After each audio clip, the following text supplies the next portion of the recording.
What is going on, gunfighters? Welcome to Gunfighter Life, the podcast where we talk about gunfighting with God at the center and real-world, first-hand experience. So today is going to be a light-hearted discussion on some cool new guns I've seen. I went into a couple of gun stores recently. You may be surprised as I'm the host of this show, but I haven't been in a gun store in a long time. Trying to get this podcast started. I'm actually hoping to sell some guns this weekend at a gun show. I haven't bought any in quite a while. I don't want to be the diabetic walking around a candy store, but I actually needed some cardboard targets, so I went into a couple of gun stores.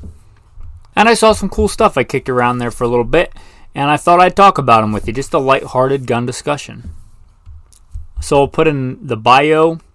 Before I do that, I want to remind you that the main source of income for me now is Patreon. So if you want to become a patron and support this podcast, I hope that you'll consider it. They get a lot of cool content. They get to talk with myself and each other on a daily basis. Also, there's a lot of cool insider content, training videos, and things like that on there on Patreon. If you want to get there, the easiest way to remember is via goodshepherdtraining.com, and I'll try to remember to put a link in the show notes. All right, with that, I'll plug in the bio. If you want to skip it, skip around 3 minutes and 45 seconds, and we'll get into the day's topic. By God's grace. Who am I? A question we should all ask ourselves. I am, first and foremost, a servant of God, made in His very own image. A follower of Jesus Christ. A simple man called by God to the Great Commission to share the good news of Jesus Christ. Next, a little bit about my background and what God has allowed me to do and blessed me to do in life. Grew up what most would consider very poor in the backwoods of the southeastern and mid-Atlantic United States, hunting and fishing. Joined the Marine Corps at 17. Did a couple of combat tours in Iraq. So a decorated Marine Corps combat veteran. Infantry assaultman. After the combat tours, I was an urban warfare instructor for the United States Marine Corps under Mojave Viper. I also served in the U.S. Army, both full-time and part-time National Guard. Also a veteran of law enforcement. I served with LAPD. I was a sworn peace officer, a cop for LAPD. I worked regular patrol assignments and more specialized assignments. One of those more specialized assignments was warrant service, fugitive recovery. Also had some other law enforcement roles. I am an FBI certified firearms instructor and been certified by another 3-letter government agency in a lot of firearms and training things. I've also been a private contractor, worked in the private sector, pertaining to tactics and gunfighting and protecting America from enemies foreign and domestic.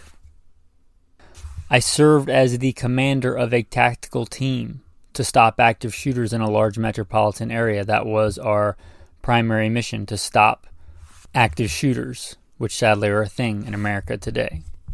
I've also been blessed to do quite a bit of competition shooting. Started my first formal competitions even before joining the Marine Corps at 17. I had won more shooting competitions than I can remember. I have competed in all manner of disciplines in shooting. I've been blessed to be a state rifle and pistol champion, West Coast regional champion. Like I said, been blessed to win more shooting competitions than I can remember. Mentioned hunting. I've hunted to put meat on the table starting when I was a child. I've also been a professional big game hunter and guide, hunting and slaying all manner of beast. And I don't apologize for that.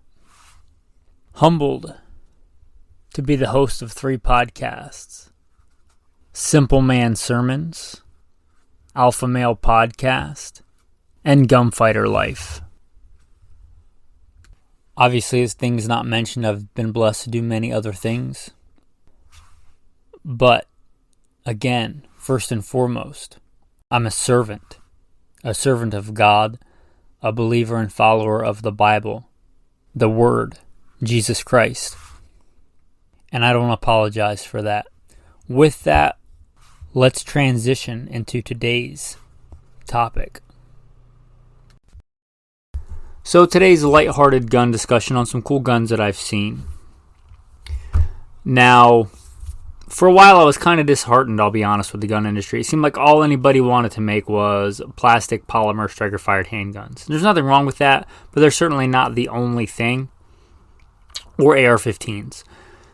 And I think we're starting to see the pendulum swing back, where polymer is good for a lot of things and polymer striker-fired handguns are good for a lot of things. They're good for beginners. They're good for a lot of things. They're cheap. But we're starting to see that pendulum swing back to other stuff, and I like that. I might do a whole podcast just on that. But I was encouraged today. I saw a Colt Gold Cup, newly manufactured, not an old one, but a new Colt Gold Cup. They do make those in 9mm, 38 Super, and 45 ACP. Good to see that those kind of guns are still being made. I wish they made one with an optics cutout. Maybe they will. Which brings me to talk about the next one. My carry gun is a SIG 226. If you know what that is, you'll know that's not a plastic gun. And it is a single action only. And I had to get it cut for an optic. I went in the store today and saw one. Not only, I saw a couple of 229 and I think two 226s.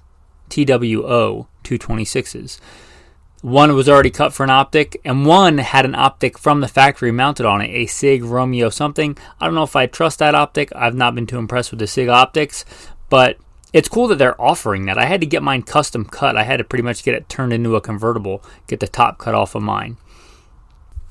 It's really encouraging that they're coming out with metal guns again, metal hammer-fired guns. I like that. Again, they're not the best for everything, but they're better for some things. They're better for some situations. I was encouraged by seeing so much of that new. There's a lot of the old stuff kicking around, but new manufacture. SIG 226 single action onlys with a optics cutout, the Colt Gold Cup, and a whole row of 1911s. I'm not sponsored by these guys. I don't have any affiliation with them. I walked into Boise Gun Company today. I also went into a Sportsman's Warehouse where I didn't really see anything interesting, and a Cabela's where I saw one or two things interesting that I'll talk about just for disclosure, but they don't give me any kickback or anything.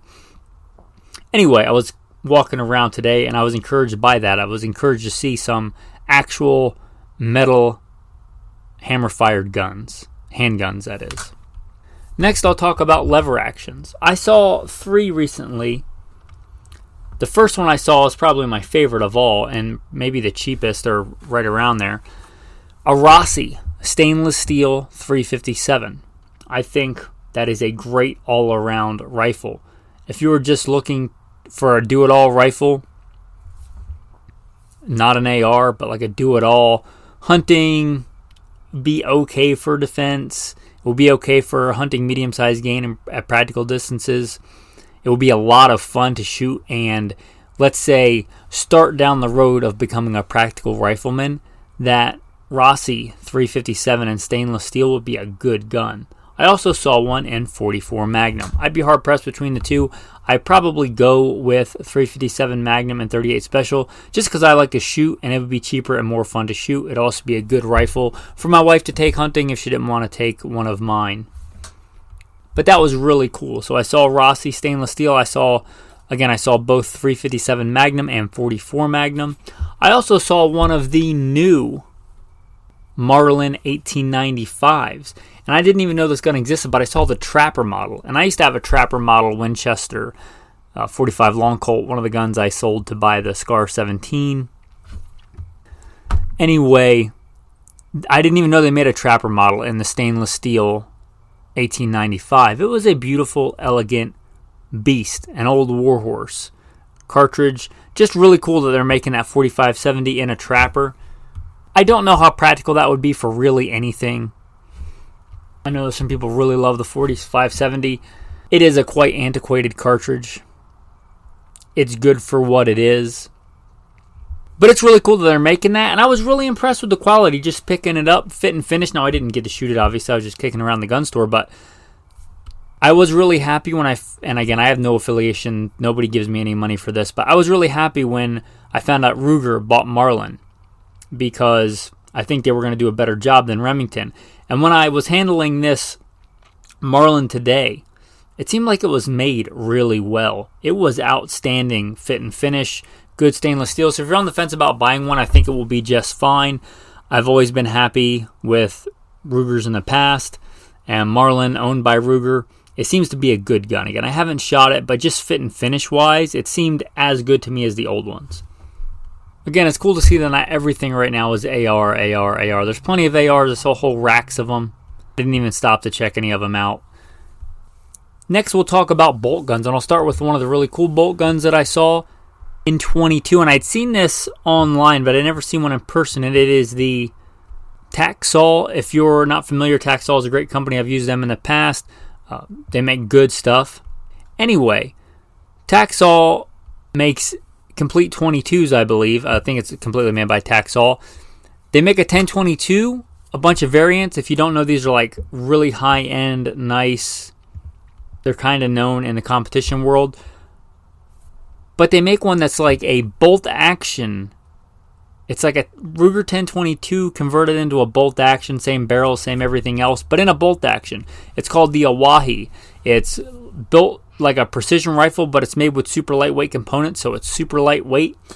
You'll know if you've listened for any length of time, my go-to gun for when peanut butter and chocolate hits the fan is not a 22 like a lot of people like. It would be a shotgun. But if it was going to be a 22, it would be this Taxol, which stands for Tactical Solutions. It will be a Taxol Awahi. That's the name of the model. Really cool quasi 1022 bolt action, because you can shoot the Calibris, you can shoot the Quiets, you can shoot the Shorts. That would be a really cool gun to have. Super lightweight. Anything I've ever had that was Taxol was ridiculously accurate. So I don't think there'd be any issues there. If I was going to have like 122, yeah, you'd probably want a semi-auto, and I think they make a similar model in semi-auto. But you have a lot of argument for, at least in a 22, a bolt action, because you can fire that super quiet ammo. If you're, let's say, stealth hunting, survival hunting on the quiet in the suburbs or whatever, that might come in handy. So that Taxol Awahi, I picked it up. I was really impressed with it. Oh, I should mention it's also a takedown. So you, just like the Ruger 1022 takedown that I have, you pull the pin and twist it, and it folds in half. So you can put it in a, not like a gun case, but like just a regular pack, a regular everyday, gym size bag, and it would fit in there just fine, which is pretty cool. Moving up to Centerfires. This is one that I've been thinking about for a long time. It was the only one that was kind of like, ooh, like I want to get it, even though I didn't get it. But it is the Savage Ultralight. There's a bunch of different models of the Savage Ultralight. I picked up a bunch of them. A bunch were in 28 Nosler, which I could care less about that cartridge. If I was going to get one, I'd get it in 308 or 6.5 Creedmoor. Probably 6.5 Creedmoor, because it has a little less recoil than 308, and it's a light rifle. I'm not sure what it weighs, but it is super light and handy. They make them in black. They make them in camo. What's cool about this gun, as opposed to my go-to hunting rifles, the Kimber Adirondack, is that it is super lightweight, but it is a small, I'd say, pencil profile barrel wrapped in carbon fiber, which disperses heat. Unlike my gun, which is great for hunting, if I shoot, let's say, more than 2 rounds, the barrel heats up and my point of impact shifts dramatically. So I can't get a lot of practice in with it. I'll generally practice with the 22 and take that out hunting because it's super lightweight. It's, sub 5 pounds the rifle is. But the Savage Ultralight weighs a little bit more, but I think that you would have much, much less point of impact shift. So I could take it out to the range and run it for quite a bit of range training. I could practice my standards. I could shoot quals with it. I could take it to training classes, shoot it a bunch, and take it hunting because it's light. One thing I don't like about like the PRS style shooting, I'm not lugging around a 20-pound rifle in the field. I'm not hiking that up mountains and crawling on my stomach with that thing. I'm not the kind of guy that likes to go hunting in a side-by-side carrying all my crap. I like to grab it. I don't even generally like to sling it. I like to carry it with it in my hands. I just don't see the practicality of doing that with a 20-pound rifle. This would be a good mix of the two because it is light, but in a 6.5 Creedmoor, I don't think it would recoil that much. But also, and I've never owned a carbon fiber wrapped barrel, I don't think. Let me think back. I don't think I've ever owned one, but they've been around long enough now that the principle seems sound. It's lightweight, but it also disperses heat quite well. So I'm not going to get that dramatic, or I shouldn't get that dramatic shift in point of aim, point of impact, like I get with my Kimber Adirondack, which I do like. It's great for its intended purpose. I think that this one wouldn't be any better for its intended purpose, but it would be a better crossover if I wanted to take it out and shoot 50 rounds to it in a day. Just that's not what the Kimber Adirondack was made for. They also make a model I was not even aware it existed until I picked it up in the store, and it is, I think it's called the Tactical, but it's basically the lightweight with a tactical style bolt. It seemed a little smoother, a little faster. It had a much more ergonomic stock, which I like. It did have a big chunky bolt handle, which was part of the reason I think it seemed to cycle smoother than the lightweight.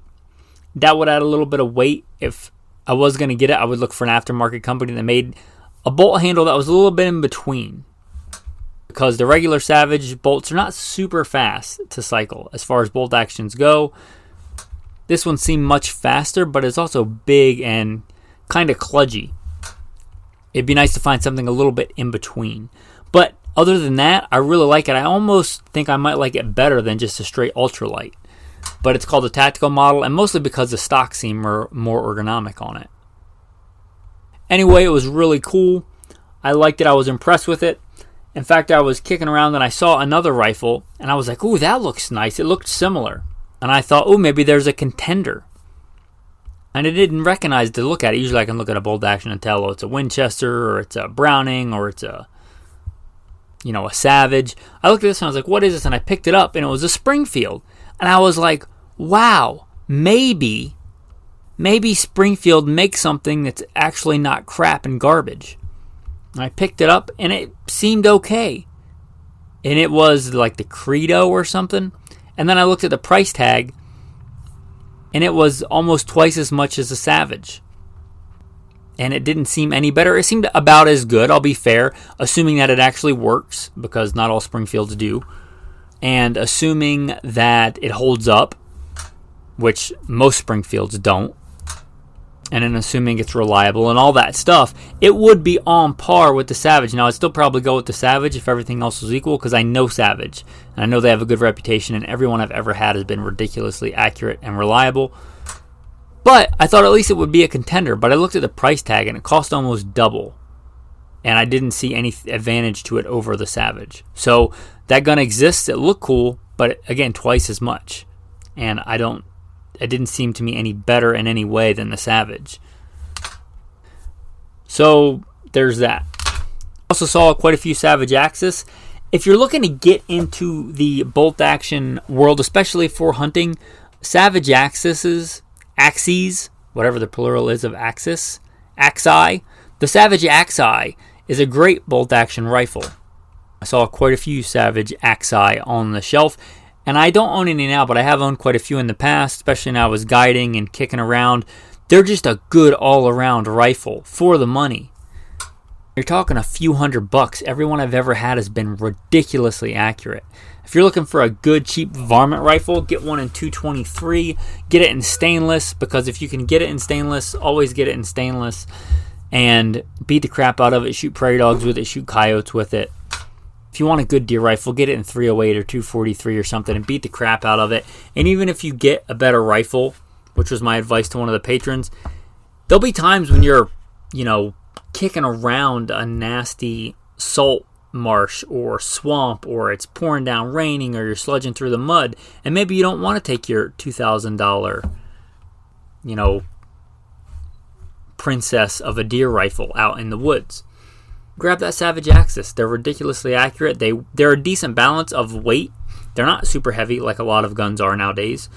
They're a good all-around hunting rifle. And again, every one I've ever had has been crazy accurate. I mean, like if I spent $1,000 on it and it was that accurate, I would be super happy. And they're a couple of $100. But I saw quite a few of those. I was happy to see they're still making those. They're great. And going full circle on the bolt actions, I also saw a Ruger American 22 bolt action.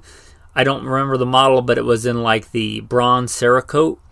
I don't think it's nearly as good as the Taxol Awahi, but it was half the price, and it seemed also like a good bolt action 22. I think if you were looking to get into the world of bolt action 22, just again to learn the skill of being a rifleman, you know, you can always go with your standard 1022, but this might be a better option for you. And it's, again, half the price. So get it and spend the remainder of that price, if that's your budget, on ammo and shoot it a bunch. You'll be better with a budget rifle that you shoot a bunch than a super high-end rifle that you can't afford to shoot. Another gun that I saw at SHOT Show, last time I went to a SHOT Show, and this was pre-COVID, back when I used to be able to go for free as the commander of the tactical team. My boss, who was very gracious back then, would send me, and even send me like as part of my job, being paid to go. And I saw this, and I saw it today, and I remembered how much I really liked it. And it was a CZ. CZ is known for a lot of high-end competition pistols and a lot of their older military guns. But CZ makes shotguns. And this is the CZ Bob White. Like a Bob White quail. Anyway, Bob White, that's the model. It is a new side-by-side shotgun. They are beautiful. The one I saw today was beautiful wood, like I would expect from CZ. But instead of that classic blued finish, which is beautiful, it was OD green Cerakoted. And that seems like a weird combination, but when you look at it, it's beautiful. And it's a beautiful mix of the cool new modern stuff we have today, like Cerakote, which is really good on a hunting gun, and beautiful wood and a classic design. And it was light and handy and agile. It would be great for a day of, walking behind birds, great for a day of hunting doves or quail or pretty much any small game with a shotgun. Light and handy. If you've never hunted with a double gun, especially a side-by-side, it's just something cool about it. It's just Americana or old school hunting, not even Americana. I mean the British, Scotland, Ireland, just old school hunting. Just something cool to do.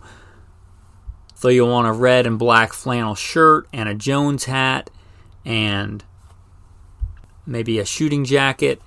And just really cool. And I'm not really intrigued by one. I really like them. They also make one, I believe, in a 28 gauge, which is really cool. I wouldn't get that unless I was back into reloading shotgun, which I haven't done for quite a while. Living as a nomad and mobile does have its downside. Anyway, a really cool shotgun. I was blessed. One thing I had inherited from my grandfather is our family heirloom AH Fox. Well over 100 years old. Double barrel shotgun, American made, a little small manufacturer.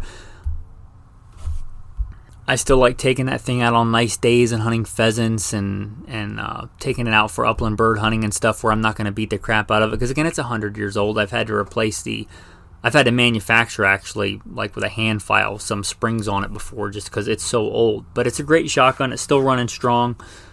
Anyway, if you want to get into that world of CZ Bob White, it's just a beautiful gun. It was beautiful.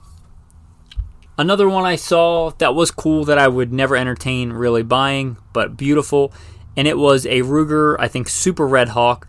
And you can still get them in stainless, but for a while, I think I forget if it was the early 90s or late 90s or early 2000s, but for a short while, Ruger did this beautiful gunmetal gray, not like a stainless, not even like a matte stainless. I don't even know how they did it, but it's like a cobalt.